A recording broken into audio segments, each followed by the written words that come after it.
আজকে অনেকে অনেক কথা বলছেন, অনেকে নানাভাবেই শুধু কয়েকজনের কৃতিত্বের কথা বলেন, কিন্তু তারা কি শহীদ শ্রমিক ভাই রিক্সা চালকদের বাসায় গিয়েছিলেন? তাদের পরিবার, তাদের সন্তানরা কেমন আছে, তাদের পরিবার দুমুঠো খেতে পাচ্ছে কিনা? কারণ উপার্জনের তো একজনই ব্যক্তি, সে তো নাই, পৃথিবী থেকে চলে গেছে। তার সন্তানরা স্কুলে যাচ্ছে কিনা এটার খবর আমরা কয়জন নিয়েছি? তারা এখনো পরিবারের যে বেঁচে আছে সে শ্রম দিয়েই জীবন যাপন করে। এই তো থামতে পারো না ভাই। বন্ধুরা আমার,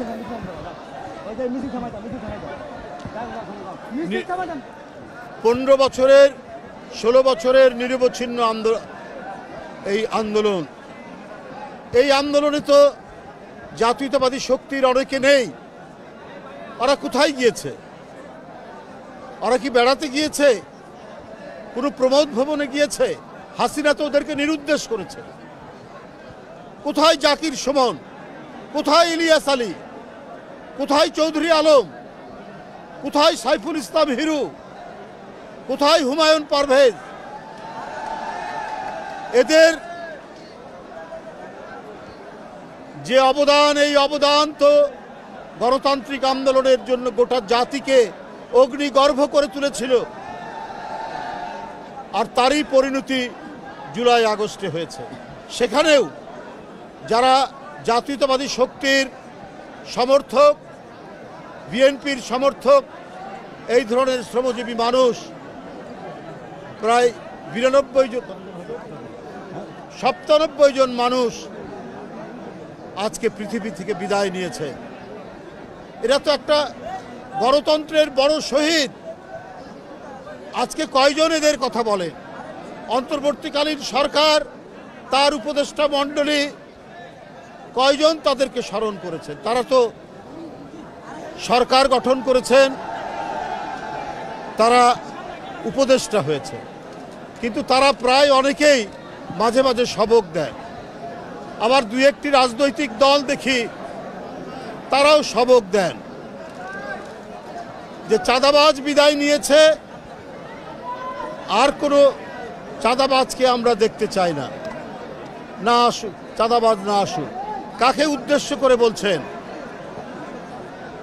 শেখ হাসিনার আমলে যারা ব্যাংক লুট করেছে, ব্যাংক আত্মসাৎ করেছে, এস আলমদের উত্তরসূরি হিসাবে 5ই আগস্টের পর আমরা কি ব্যাংক আত্মসাৎ করতে দেখিনি? আমরা তো দেখেছি ইসলামী ব্যাংক কিভাবে গ্রাস করে নিল একটি রাজনৈতিক দলের অনুসারীরা। তাহলে আজকে কোন মুখে বলছেন এক চাঁদাবাজ পালিয়েছে, আরেক চাঁদাবাজকে কেউ দেখতে চায় না? কাকে উদ্দেশ্য করে বলছেন আমরা কি বুঝতে পারি না? আমরা তো প্রথমেই দেখলাম 5ই আগস্টের পরের দিনই কি করে ইসলামী ব্যাংকগুলো আপনারা দখল করেছেন। এটা কি জনগণ দেখেনি? এটা তো জনগণ দেখেছে। আর আজকে বড় বড় কথা বলেন, কলঙ্ক লেপন করার চেষ্টা করেন বিএনপির নামে। পাড়া মহল্লায়, জেলায় জেলায় অনেক টার্মিনাল দখল সহ, অনেক সিএনজি স্ট্যান্ড দখল সহ, অনেক টেন্ডার ভাগাভাগির মধ্যে আপনাদের লোকরা কি জড়িত নেই? আমি সেই রাজনৈতিক দলটিকে বলতে চাই, খুব নীরবে নিভৃতে সব কিছু অপকর্মের সাথে আপনারা জড়িত। শেখ হাসিনার ব্যাংক আত্মসাতের পর, 5ই আগস্টের পর আপনাদের আত্মসাতও তো জনগণ দেখেছে।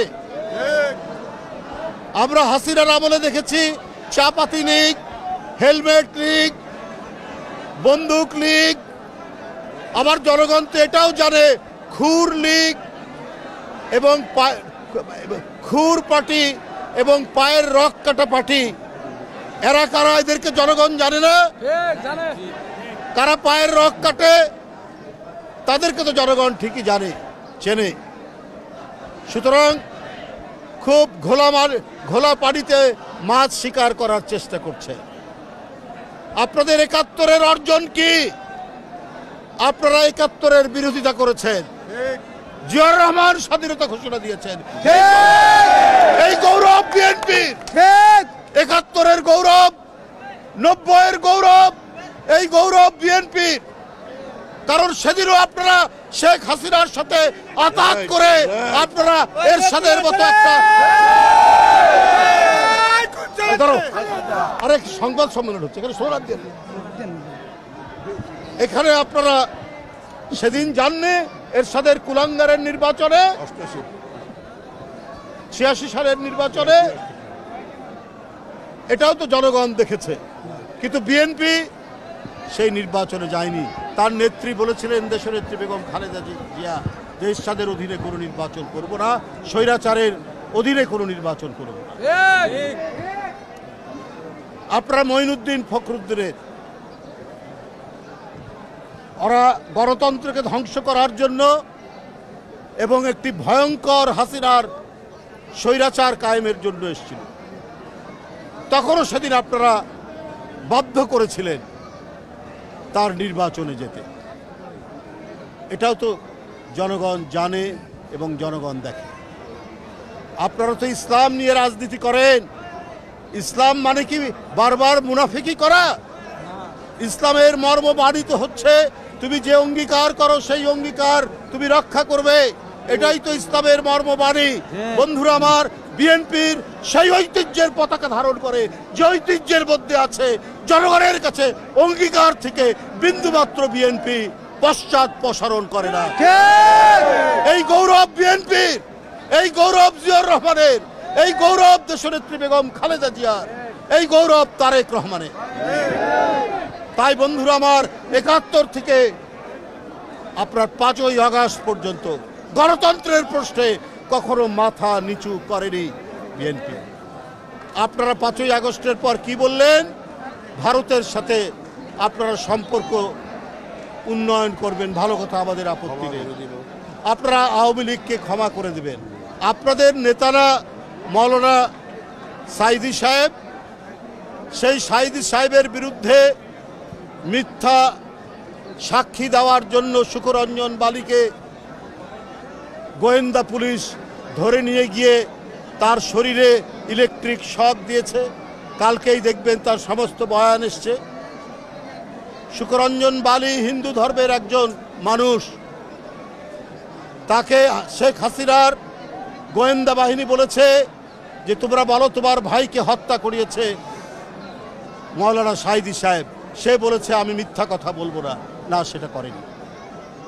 সুকরঞ্জন বালি সে যে সাহসিকতা এবং ন্যায় নীতির যে দৃষ্টান্ত দেখিয়েছে, এইটা আমি ওই রাজনৈতিক দলের বন্ধুদেরকে আমি বলতে চাই যে আপনারা শিখুন তার কাছ থেকে। আপনারা সম্পর্ক উন্নয়ন করতে চান ভারতের সাথে। শেখ হাসিনার প্রতিটি গুম খুনের দোষর হচ্ছে পার্শ্ববর্তী দেশ।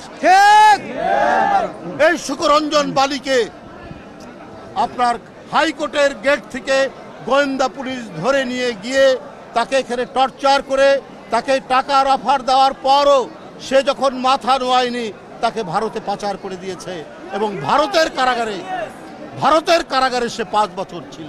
সেই 5 বছর সেখান থেকে আজকে বেরিয়ে এসে সে এই কথাগুলি বলছে। এরপরেও আপনারা বলেন যে শেখ হাসিনার সব মাফ করে দেবেন, ভারতের সাথে সম্পর্ক উন্নয়ন করবেন। তো এর মধ্যে দিয়ে তো প্রমাণিত হয় যে আপনারা হচ্ছে ন্যায় নীতির পরোয়া করেন না। আপনারা রাজনীতির নামে ধান্দাবাজি করেন, আপনারা অন্য কিছু করেন না। আপনার দলের প্রধান নেতাদেরকে যারা জুডিশিয়াল প্রক্রিয়ার নামে জুডিশিয়াল কিলিং করলো, তাদেরকে বলছেন আপনারা মাফ করে দেবেন। তাহলে আপনারা ইসলামের যে মর্মবাণী, যে অন্যায়ের বিরুদ্ধে প্রতিবাদ করো, প্রতিরোধ করো, সেটি তো আমাদের মধ্যে নাই। করুণার কথাও বলা হয়েছে যে ক্ষমা চাইবে তাকে করুণা করতে বলা হয়েছে। তার বিভিন্ন ধাপ আছে, বিভিন্ন পর্যায়ে। ওরা ক্ষমা চাইলেও না, কিছু না, আপনি তাদেরকে ক্ষমা করে দেবেন, সম্পর্ক উন্নয়ন করবেন। অর্থাৎ আপনারা আপনাদের রক্তের সাথেই বেইমানি হলো না। যেমন 86 সালে আপনারাও বলেছিলেন নির্বাচনে যাবেন না এরশাদের, তারপরে আপনারা গিয়েছেন।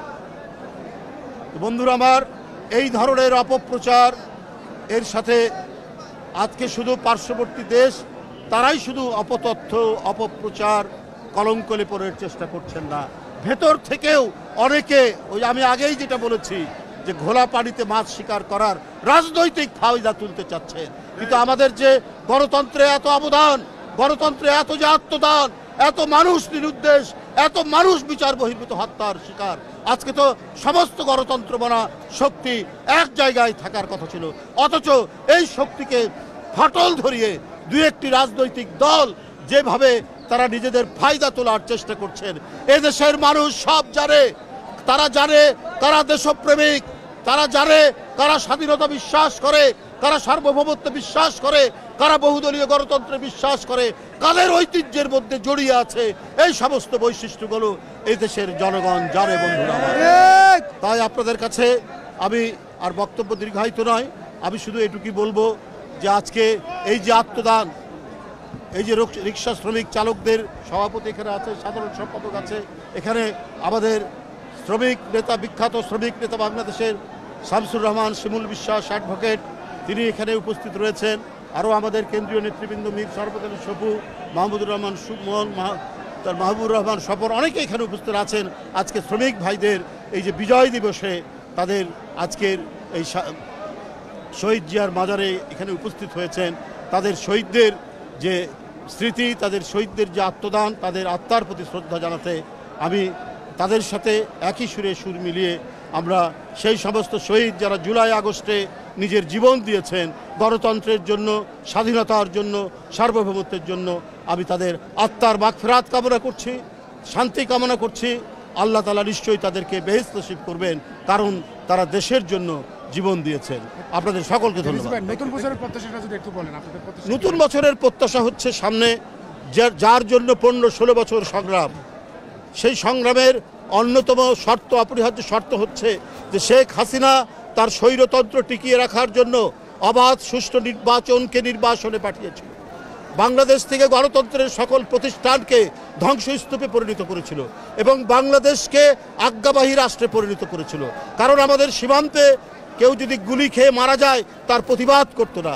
আমাদের আগামী বছরের প্রত্যাশা, আমাদের সেই কাঙ্ক্ষিত গণতন্ত্র ফিরে আসবে, এদেশের ভোটাররা তারা স্বাধীনভাবে তাদের ভোট প্রয়োগ করতে পারবে, তারা প্রকৃত গণতন্ত্রে ফিরিয়ে নিয়ে আসবে, বহুদলীয় গণতন্ত্র ফিরিয়ে নিয়ে আসবে, স্বাধীনতা সার্বভৌমত্ব রক্ষা করবে এবং গণতন্ত্রের যে প্রতিষ্ঠান, পার্লামেন্ট, স্বাধীন বিচার বিভাগ, নির্বাচন কমিশন, প্রত্যেকটিকে শক্তিশালী করা হবে। এটাই জনগণের প্রত্যাশা, এটাই নতুন প্রজন্মের প্রত্যাশা, এটাই বিএনপির প্রত্যাশা, সেটাই প্রতিষ্ঠিত হবে। এটি আমি আপনাদের কাছে আমি আজকে জানাচ্ছি এবং এটি আমি আহ্বান রাখছি।